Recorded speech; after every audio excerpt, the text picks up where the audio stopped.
I stood on the cracked sidewalk, watching a moving truck swallow the last pieces of my childhood. Strangers carried boxes through the front door, laughing about paint colors and where to put the couch.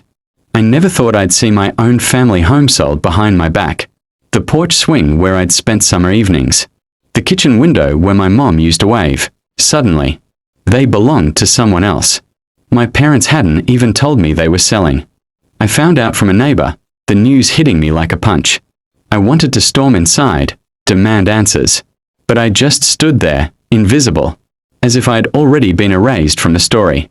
What my parents didn't know was, the real buyer was closer than they imagined. I kept my secret, heart pounding, determined to hold on to the only place that ever felt like mine. This wasn't the end. It started with a whisper behind a closed door, my parents' voices low and urgent.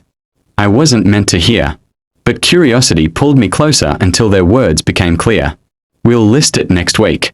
No need to involve them, it's easier this way. My heart thudded in my chest. The warmth of every childhood memory suddenly chilled by their secrecy.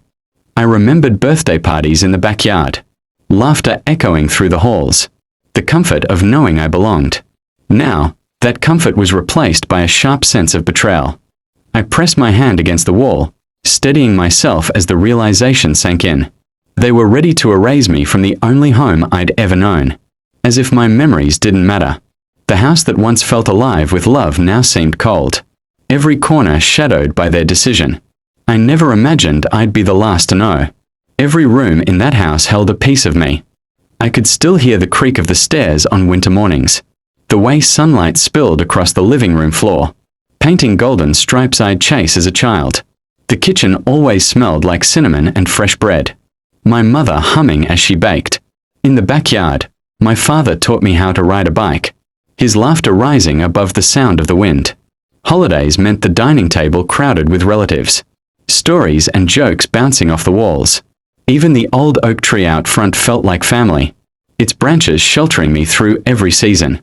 This house wasn't just wooden brick, it was the backdrop to every milestone, every heartbreak, every joy. Letting go felt impossible, like losing a part of myself I could never get back. I wasn't ready to say goodbye to the only place I truly belonged. I refused to let my story end with a locked door and away from strangers. That night, I sat at my desk, the glow of my laptop illuminating a plan I never thought I'd need. I searched real estate listings, found the agent's name, and learned the house was already on the market. No mention of me. Just a cold, impersonal ad. My parents' signatures stared back at me from the paperwork, final and unfeeling. I called an old friend, someone I trusted with my life, and explained everything. Together, we mapped out a way for them to act as the buyer, keeping my name hidden. Every step felt risky. I worried my parents would recognize my friend or that the agent would ask too many questions. There were moments I almost backed out, fear and doubt gnawing at my resolve. But each time, I remembered the laughter in those rooms, the warmth of family dinners, and the promise I made to myself not to let go. The process dragged on, offers, counteroffers, endless paperwork. I held my breath, waiting for something to go wrong. But I stayed quiet, determined, and watched as my plan slowly took shape, hope flickering back to life. The morning the sale closed, the house felt strangely silent, as if it knew it was changing hands. My parents moved through the rooms with brisk efficiency, their voices lighter than I'd heard in months. They chatted about new beginnings and fresh starts, relief softening their features. I watched from the sidelines, my heart heavy with loss but pulsing with anticipation. Every box they taped shut, every picture they took down, was a reminder of what I was about to reclaim. They smiled at each other, convinced they'd finally closed a chapter, unaware that I was quietly writing the next one. I kept my distance, answering questions with practiced calm, hiding the storm of emotions beneath the surface. As they handed over the keys to the agent, I felt a surge of hope. They thought they were leaving the past behind. But I knew the story wasn't over yet. A week after the sale, I called my parents and asked them to visit the house one last time. I told them the new owner wanted to meet the previous family, to hear stories about the home's history. They arrived, curiosity and pride mingling on their faces, ready to impress a stranger. I waited in the living room, the same spot where so many family memories had unfolded.